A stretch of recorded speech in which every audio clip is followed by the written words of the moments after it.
দেশের বাইরে আমার কোনো ঠিকানা নেই, এটাই হলো আমার ঠিকানা। এই কথায় কথায় গুলি করা বন্ধ করেন। আমি তো বাঙালি, আমি কেমন করে আমার দেশের মানুষকে খুন করি?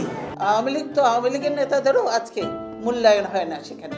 বাংলাদেশকে ধ্বংস করে দিয়ে তিনি হয়তো দেশের থেকে চলে যাবেন। নাকি এরা বাঙালি নয় অন্য কেউ, সেটাও আমাদের জানা দরকার। আমাদের একটা প্রশ্ন, ভোটের মাধ্যমে যারা আসবে তারাই হলো জনগণের প্রতিনিধি, কিন্তু আওয়ামী লীগ সেটা করতে চায় না। তারা যেসব আইন করছে বা যেসব কাগজ দেখছি, সেটা যদি দেখি, সেগুলো শুনলে তাহলে বোঝা যায় যে তারা ক্ষমতা ছাড়তে আগ্রহী নয়। দেশের বাইরে আমার কোনো ঠিকানা নেই, এটাই হলো আমার ঠিকানা। বাংলাদেশের ইতিহাসে প্রথম নারী প্রধানমন্ত্রী খালেদা জিয়া দীর্ঘ 4 দশকেরও বেশি সময় ধরে বাংলাদেশের রাজনীতিতে অন্যতম প্রধান চরিত্র খালেদা জিয়া। গৃহবধূ থেকে রাজনীতিতে নেমে 10 বছরের মধ্যে বিএনপিকে ক্ষমতায় নিয়েছিলেন। খালেদা জিয়ার নেতৃত্বে বিএনপির প্রথম মেয়াদে সরকার গঠনের সময় দেশে আবার সংসদীয় সরকার ব্যবস্থা চালু হয়। বিএনপির প্রতিষ্ঠাতা এবং রাষ্ট্রপতি জিয়াউর রহমানকে 1981 সালে যখন হত্যা করা হয়, সেই প্রেক্ষাপটে বিপর্যস্ত বিএনপিকে টিকিয়ে রাখতে খালেদা জিয়া দলের হাল ধরেছিলেন। ক্ষমতার বলয়ের ভেতর থেকে তৈরি হওয়া বিএনপিকে রাজনৈতিকভাবে এগিয়ে নিয়েছিলেন খালেদা জিয়া। তবে তার নেতৃত্বাধীন বিএনপির সাথে জামায়াতে ইসলামী সহ ধর্মভিত্তিক বিভিন্ন দলের ঘনিষ্ঠ সম্পর্ক সহ বিভিন্ন বিষয় নিয়ে সমালোচনা ছিল অনেক। খালেদা জিয়া বিধবা হন 36 বছর বয়সে। তখন তিনি একজন সাধারণ গৃহবধূ। তারেক রহমান এবং আরাফাত রহমান কোকো 2 সন্তান নিয়েই ছিল তার সংসার। তার পুরো নাম ছিল খালেদা খানম। তার পরিবারের সদস্য এবং আত্মীয় স্বজনের কাছে তার ডাকনাম ছিল পুতুল। জিয়াউর রহমান 1960 সালে যখন পাকিস্তান সেনাবাহিনীতে একজন ক্যাপ্টেন ছিলেন, তখন তাদের বিয়ে হয়। তিনি বিয়ের পরেই তার স্বামীর নামের সাথে মিলিয়ে খালেদা জিয়া নাম দিয়েছিলেন। তবে তিনি রাজনীতিতে নামার পরেই পরিচিত হন খালেদা জিয়া নামে। সে সময় খালেদা জিয়া রাজনীতি নিয়ে কোনো চিন্তাই ছিল না। এর আগে জিয়াউর রহমান রাষ্ট্রপতি থাকার সময়ও খালেদা জিয়া কোনো রাজনৈতিক কর্মকাণ্ডে সম্পৃক্ত হননি। তার সমালোচকদের অনেকে বলে থাকেন খালেদা জিয়া তার স্বামী জিয়াউর রহমানের মৃত্যুর পর উত্তরাধিকার সূত্রে বিএনপির দায়িত্ব পেয়ে রাজনীতিক হয়েছেন। জিয়াউর রহমানের মৃত্যুর পর বিএনপিতে অভ্যন্তরীণ কোন্দল দেখা দেয় এবং অন্যদিকে নেতাদের অনেকে তখন সামরিক শাসক জেনারেল এরশাদের সাথে শরিক হন। সব মিলিয়ে দলটি চরম বিপর্যয়ের মুখে পড়ে। সেই পরিস্থিতিতে খালেদা জিয়া বিএনপিতে যোগ দেন। 1983 সালের 3রা জানুয়ারি প্রথমে তিনি দলের ভাইস চেয়ারম্যান হন। এর পরের বছর 1984 সালের 10ই মে বিএনপির চেয়ারপারসন নির্বাচিত হন খালেদা জিয়া। তাদের পরিবারের ঘনিষ্ঠ ছিলেন বিএনপির সাবেক নেতা অলি আহমেদ।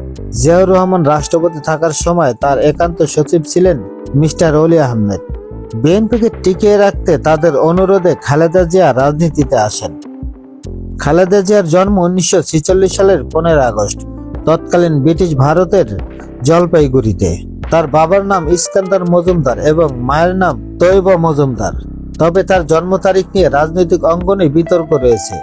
তাদের আদিভিটা ছিল ফেনী জেলার ফুলগাজী উপজেলায় এবং তারা স্থায়ীভাবে বসবাস করেছেন দিনাজপুর শহরের মুদিপাড়া এলাকায়। 5 ভাই বোনের মধ্যে খালেদা জিয়া ছিলেন তৃতীয়। খালেদা জিয়া সেই 1982 সালে যখন বিএনপির নেতৃত্বে আসেন, তখন জেনারেল এরশাদের সামরিক শাসন চলছিল। সেই শাসনের বিরুদ্ধে 9 বছরের আন্দোলনের মধ্যে দিয়েই তিনি রাজনীতিতে নিজের এবং দলের অবস্থান তৈরি করেন। বিএনপির নেতৃত্ব নেওয়ার পরের বছর 1983 সালে তিনি 7 দলীয় ঐক্যজোট গঠন করে এরশাদের শাসনের বিরুদ্ধে আন্দোলনে নেমেছিলেন।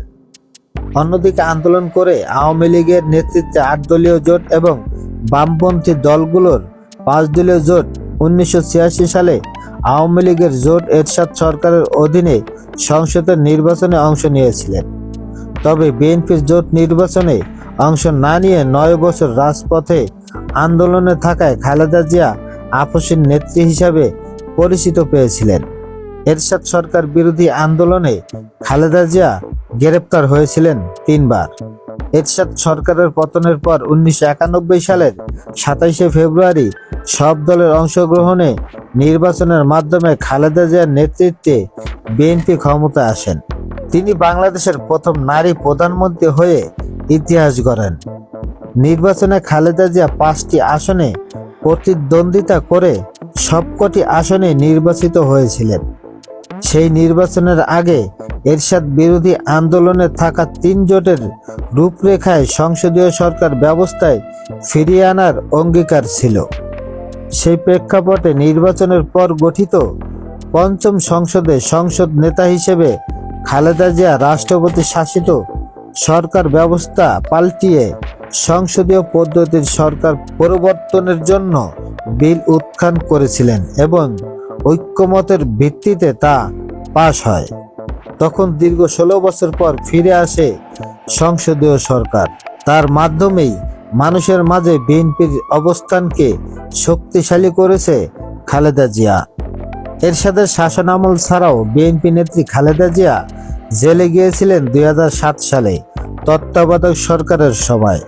আওয়ামী লীগ সরকারের সময় খালেদা জিয়া জেলে যান 2018 সালে 8 ফেব্রুয়ারি। তখন তার 17 বছরের সাজা হয়। জিয়া অরফানেজ ট্রাস্ট এবং জিয়া চ্যারিটেবল ট্রাস্ট সম্পর্কিত দুর্নীতির 2টি মামলায়।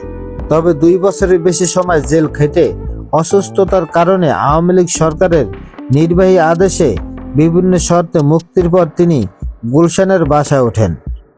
2024 সালে জুলাই অভ্যুত্থানে শেখ হাসিনা সরকারের পতনের পর 2024 সালের 5 আগস্টে নির্বাহী আদেশে মুক্তি পান খালেদা জিয়া। এরপর 2025 সালের জানুয়ারিতে চিকিৎসার জন্য লন্ডনে গিয়েছিলেন খালেদা জিয়া। তখন তাকে কাতার এয়ারওয়েজের একটি বিমানে নেওয়া হয়েছিল। গত 30 ডিসেম্বর 2025 সকাল 6টায় রাজধানীর এভার কেয়ার হাসপাতালে চিকিৎসাধীন অবস্থায় তার মৃত্যু হয়।